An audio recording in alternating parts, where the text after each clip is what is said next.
हमारे साथ कार्यक्रम में शामिल हो रहे हैं बाजार के जाने माने दिग्गज डीआर चोकसी फिनसर्व के एमडी देवेन चोकसी साहब। देवेन भाई गुड मॉर्निंग, बहुत बहुत स्वागत है आपका, धन्यवाद समय देने के लिए। डील ऐसा लग रहा था हो जाएगी, 9 जुलाई की डेडलाइन निकल गई, हुई नहीं। व्हाट नेक्स्ट, क्या करें?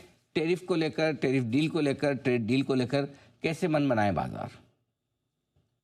Good morning Anil ji.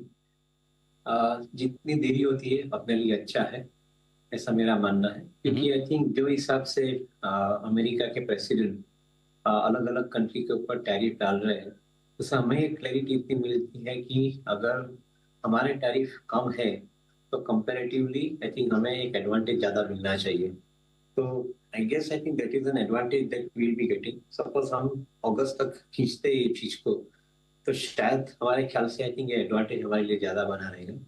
As such मैं ऐसा मानता हूँ कि कोई भी टैरिफ इम्पोजिशन करने के बाद आई थिंक जो रिस्ट्रक्चरिंग होने का बिजनेस के अंदर, that will be I think a significant one. और जैसे मेरा एक विश्वास है कि जब भी कभी भी कोई कारण से डिसरप्शन आया है, वो डिसरप्शन के बाद जो वेल्थ बनती है वो बहुत बड़ी बनती है।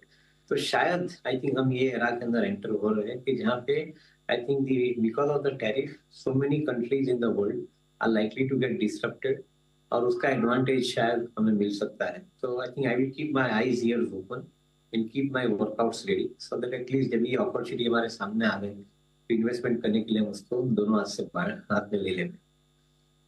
बात है तो अच्छा है, डील जितना लेट हो हमारे लिए बेहतर डील होगी। आइए, बाजार लगातार 2 हफ्तों से एकदम सुस्ती के माहौल में न घटते हैं न बढ़ते हैं। क्या समझे, ऊपर जाना चाहते हैं या नीचे? रोटेशन हो रहा है मार्केट के अंदर, I think from high valued stock profit booking वहां पे हो रहा है। I think people are getting into some of the neglected stocks, अथवा जो वैल्यूएशन के हिसाब से थोड़े अभी भी कंपेलिंग लग रहे हैं, उसके अंदर ज्यादातर फंड्स ट्रांसफर हो रहे हैं। तो ये एक जो रोटेशन की प्रक्रिया बन रही है वो एक बहुत सहज प्रक्रिया है, क्योंकि जो तेजी के अंदर बड़े दाम बनते हैं उसके अंदर डेफिनेटली एक प्रॉफिट बुकिंग का दायरा जरूर आता है, और ये हम अभी एक्सपीरियंस कर रहे हैं। At the same time market थोड़ा बहुत कॉशियस इसलिए भी हुआ है कि ये क्वार्टर 1 के नतीजे आने के शुरू होंगे, उसके अंदर दो एक चीज के ऊपर मार्केट का ध्यान रहेगा। एक तरफ आई थिंक शुरुआत ये साल की अच्छी हुई है, प्रोमिस है कि इस साल के अंदर कॉस्ट फैक्टर नीचे रहेगा। अगर कॉस्ट नीचे रहते तो प्रॉफिट मार्जिन बढ़ने की संभावना रहती है। दूसरी तरफ आई थिंक एक अपॉर्चुनिटी ऐसी बनती है कि कंट्री के अंदर और इकोनॉमी के अंदर जो ग्रोथ बना है उसके माध्यम से कंपनियों का अंदर भी ग्रोथ अच्छा देखने को मिलेगा। यहाँ पर करंट ईयर की शुरुआत से आई थिंक इंडिविजुअल के हाथ में पैसे बचने शुरू हुए हैं, सो कंजम्पशन लेड बूम एक अच्छी है साल के अंदर एक्सपीरियंस करने मिलेगी। तो ये सब चीज के ऊपर शायद आई थिंक मार्केट देखना चाहता है कि कंपनियां कैसे अपने पोजीशन बनाती है, कमेंट्री कैसे देती है। अकॉर्डिंग टू मी क्वार्टर 1 के रिजल्ट के साथ में और उसके बाद में मेरे ख्याल से मार्केट के अंदर एक अलग प्रक्रिया चालू होगी, जिसके अंदर सिलेक्टिव स्टॉक्स के अंदर बाइंग इमर्ज हो सकती है। ओके, तो ये आपके लिए बाजार के मूल माहौल पर डायरेक्शन। अब आइए नतियों की सीजन की बात करते हैं। आज से टीसीएस के रिजल्ट्स के साथ शुरुआत करेंगे। टीसीएस, आईटी और ओवरऑल रिजल्ट सीजन कैसे देखते हैं सर आप?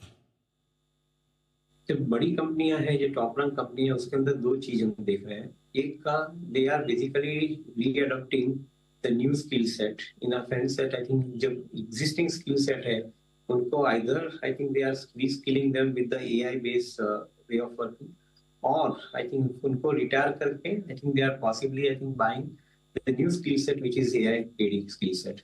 तो ये प्रक्रिया शुरू हो चुकी है। दूसरी तरफ हम देख रहे हैं कि I think most of this companies are now talking about delivering the platform as a service, क्योंकि एआई के माध्यम से आप अगर प्लेटफॉर्म एज अ सर्विस का एक मॉडल एडॉप्ट करते हो तो शायद I think you will get a more chance to get more number of customers coming to you in respective verticals in which you are catering to. तीसरी तरफ देखें तो most of the IT company, frontline IT company एक indication के लिए wait कर रही है कि यूएस और यूरोप में से नए ऑर्डर्स आने शुरू होते हैं और बड़े ऑर्डर्स आने शुरू होते हैं, जो वेट कर रहे हैं वो आने चालू होते हैं। तो I think definitely visibility of execution will increase. ये चीज के ऊपर ध्यान ज्यादा रहेगा। प्रॉफिट मार्जिन मेरे ख्याल से न्यूट्रल है, इसके अंदर ज्यादा कोई बदलाव नहीं आना चाहिए क्वार्टर के अंदर भी। Growth rate will be I think small single digit growth rate, ये उम्मीद करके हम लोग चल रहे हैं आई थिंक आईटी कंपनीज के अंदर, at least front line IT companies के अंदर। तो ये है आपके लिए देवेंद्र भाई, बताएं इस बाजार में क्या है आपको पसंद, कहाँ निवेश करने की राय देंगे आप?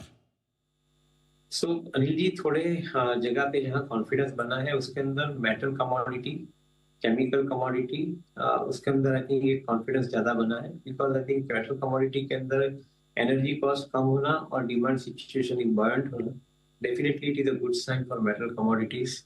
केमिकल कमोडिटी के अंदर द कॉस्ट फैक्टर नीचे रहना because of the lower crude oil prices and demand revival in the global market is definitely a good sign for chemical commodities as well.